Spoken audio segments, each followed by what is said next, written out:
Let it go. Let it go. Let it go. For to hold on a grudge is full of misery and woe.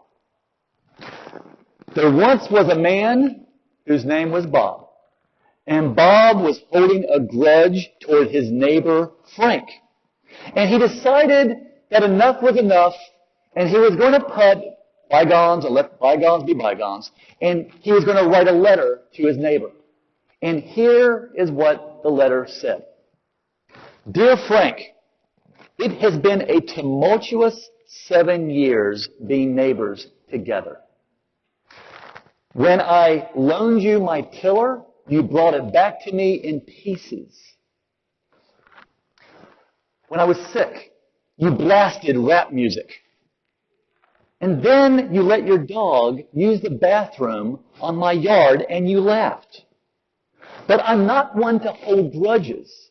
So I'm just letting you know that your house is on fire. Cordially, Bob. Grudges are related to things that are dark and sinister. Things like frustration, disappointment, anger, fear. All these things come out. But yet God continually tells us to let them go. But you know, it's hard, especially when you feel like you're the victim of what others have done to you. Recently, we have experienced something that I don't think we've seen ever in our history, with such a buildup, such fear and scare of a tumultuous storm in the name of Irma that came our way. As I was turning the channels, I noticed that there was a person who lived down in the Florida Keys. They were cleaning up the debris from what was left over of their house. And they said they didn't know how long it would take to rebuild. The look on their face said it all.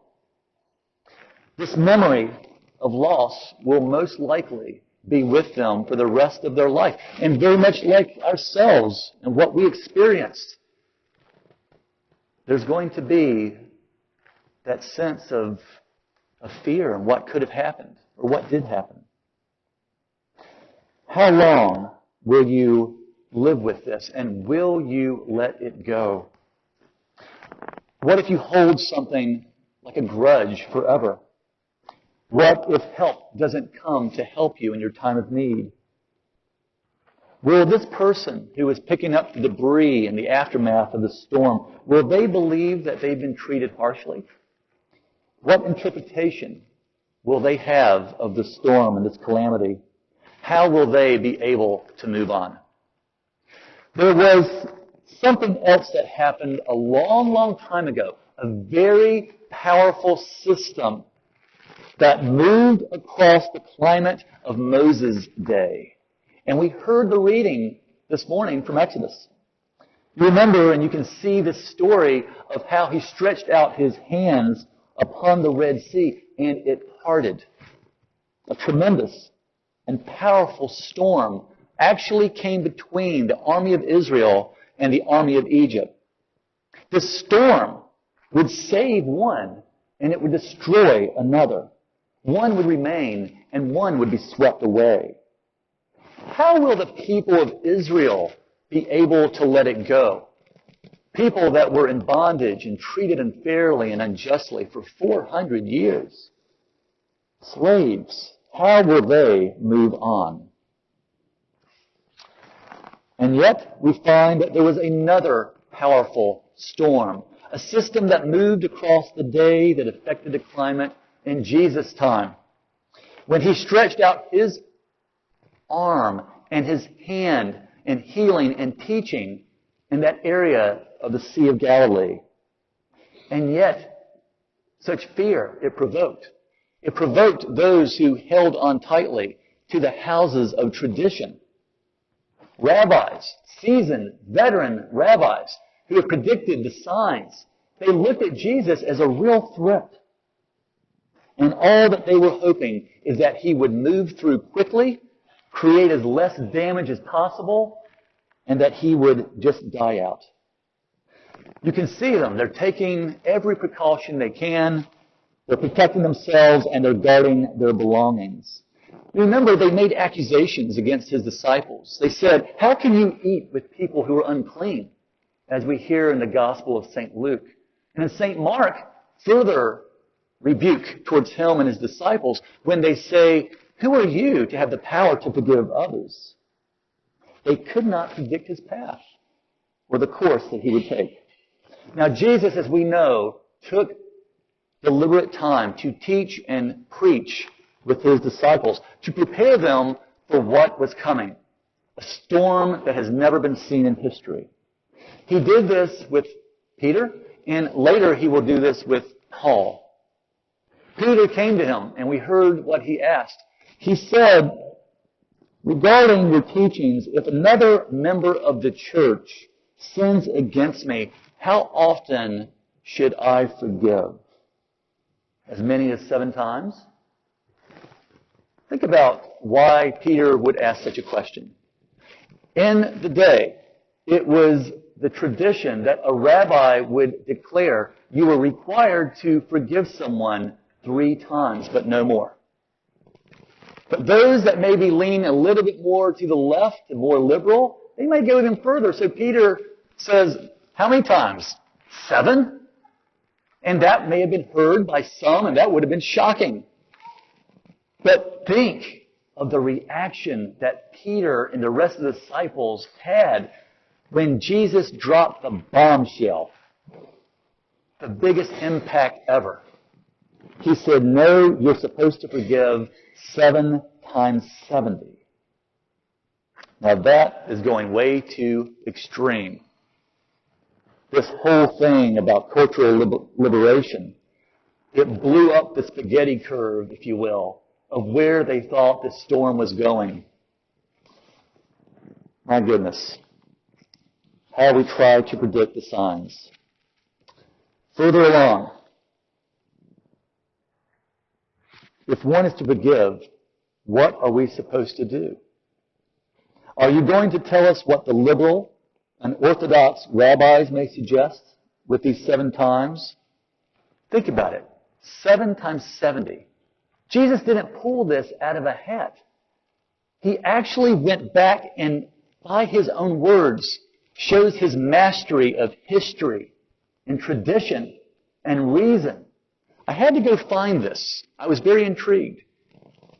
It's mentioned one and only one other time in the Bible. And it comes from the 24th chapter of Genesis. Lamech. How many of you know Lamech? He was the 7th generation who followed Cain. And Lamech was carrying a generational guilt and curse, if you will. The storm was following him and his predecessors before him about Cain, who killed his brother Abel. And in the Bible, God says even Lamech should be forgiven 7 times 70. Sometimes grudges are passed along by generation, from one generation to the next. It's hard to believe, isn't it? But it takes place. And Jesus is preparing his disciples just as he was preparing the descendants of Cain and Noah, just as he was preparing the people of Israel who go into the promised land, just as he is preparing his 12 disciples who will most certainly die a martyr's death and be persecuted for Jesus' sake. He's preparing them for people that will be hostile and brutal and treat them with force. A storm is a forceful thing. Holding grudges is even worse. We've got to learn to let them go.